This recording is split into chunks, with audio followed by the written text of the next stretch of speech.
This week, I don't have much footage. This is the only practice I have footage of because it was the only practice I went to. Just some internal and external factors that prevented me from going to the gym. But this round, this girl, she's a wrestler, so we did like a little wrestling round, really working on takedowns and things.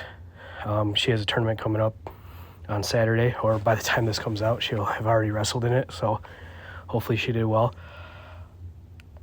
Anyway, my weight has bounced back up from the cut and it's hovering around 189, so that's all right. I have, in about 3 weeks, I have a Muay Thai tournament at 180 again, and ideally, I won't have to cut weight at all, so I'm going to really step up the diet and meal prep and things like that.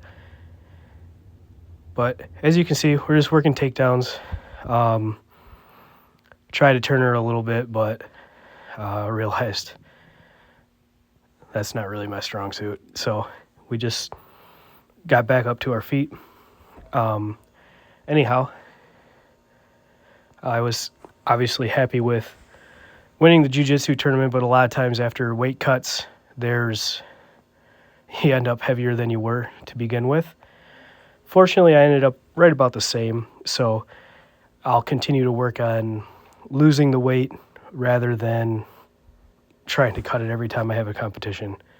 So in the middle of February, I have the Muay Thai at 180. Hopefully I'll be close. And then at the end of March, I'll be at 187 for the Sumo Nationals, and hopefully I can have a good showing there. I really need to step up my strength training, things like that. So I'll be working on that here in the next few months. Really not much else.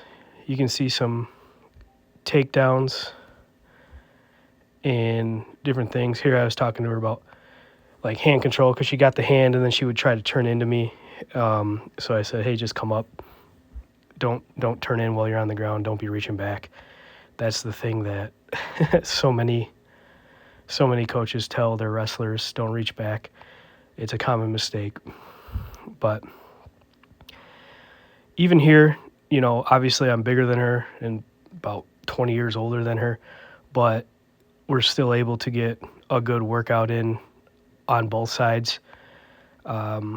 I've coached wrestling long enough to know how much force and effort and whatever to put in to get kids a good workout while, keeping everyone safe, not hurting anyone. Went for a low single there and then just let her up. I was trying to get her to set up her shots a little bit better, and I talked to her a bit about it afterwards. When you shoot from far out without doing anything, your opponent has a lot of time to react, and setting them up by getting them moving, creating better angles, changing their elevation, that's how you can attack the legs and take people down. Obviously here, it's different from a jiu-jitsu round because we're not just sitting in guard, resting a lot. When you're working, taking people down, letting them up, working on your feet a lot, the 5-minute round can be tiring. So even though working with someone smaller, I can still get a good workout and get in shape. Prior to the live rounds, we did a lot of, at least my little group, we did a lot of drilling of takedown defense. Mostly one of the fighters in there, Colin, he has a fight coming up February 1st. So myself and another person rotated in on him, doing a lot of takedowns and working with him on his shot defense. He's more confident in his stand-up striking stuff, and he knows that the guy he's fighting has a wrestling background, so he wants to be able to prevent the shots, prevent the takedowns, so that he can keep the fight standing up where he wants it. So I worked on that with him quite a bit. So by the time we even got to these live rounds, I was already a little tired, and in this next round coming up, this was actually the last round of the day, and I was exhausted. This kid doesn't like to engage with me very much, and I'm telling Chad, our coach, that I'm much more tired than he is, so I'll just stand there all day and wait. And you can see by the end of the round, I can barely even stand up. He got in deep on a shot, but then created a lot of space and wasn't creating pressure with his head. I tried to reattack off that, but missed it. But fortunately, we got into a tie-up that I'm comfortable with. I'm just pushing into him, trying to get him to push back into me so that I can take him down and go into side control. And then once in side control, I just do the thing I always go for, which is a head and arm triangle. That's what I'm usually working for. Because as I said before, I'm a lot more comfortable doing those types of things. He was able to fight it out and get back to guard. Because I don't do any submissions with the legs because I don't really know how to do them safely. And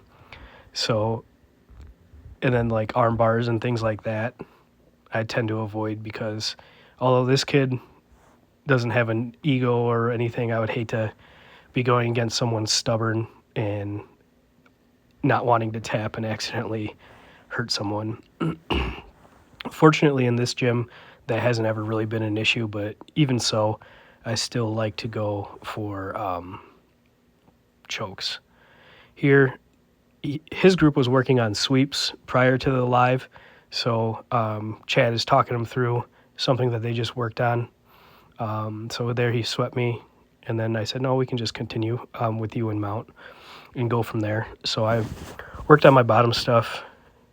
In mount, I don't think I do typical stuff. Usually I try to sneak out the back, but here I just got a body lock and rolled them through as I would if I was on my back in wrestling.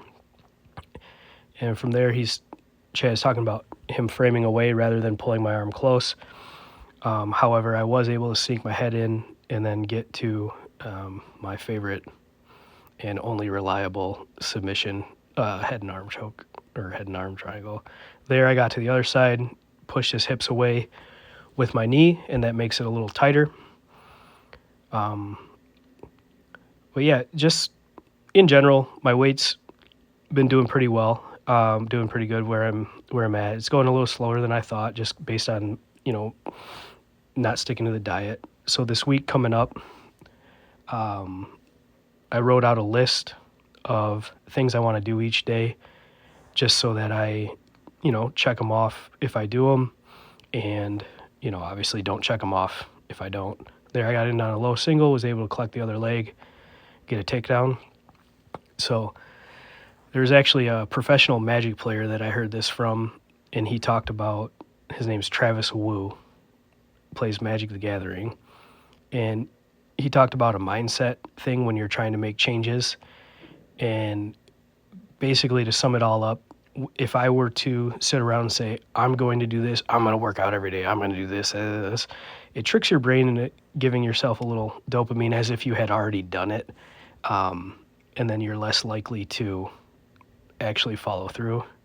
Here, I got into mount, and then I obviously don't want to arm bar or shoulder lock or do anything crazy. So I snuck my leg underneath and worked for a little weird triangle thing.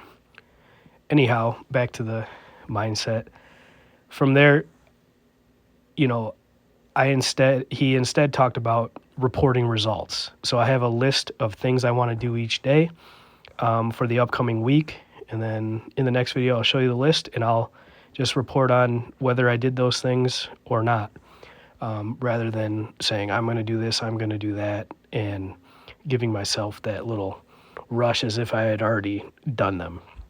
So I know a professional Magic the Gathering player is an interesting source of inspiration when you're talking about physical activity, but as I've said previously, gaining knowledge from all sources and applying them to what you're doing is important, and it can be super helpful.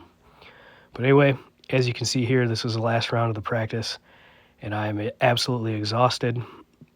and I'm just hoping that he gets close enough to me that I can catch a leg or do something. But if you watch this for some reason, as always, thank you.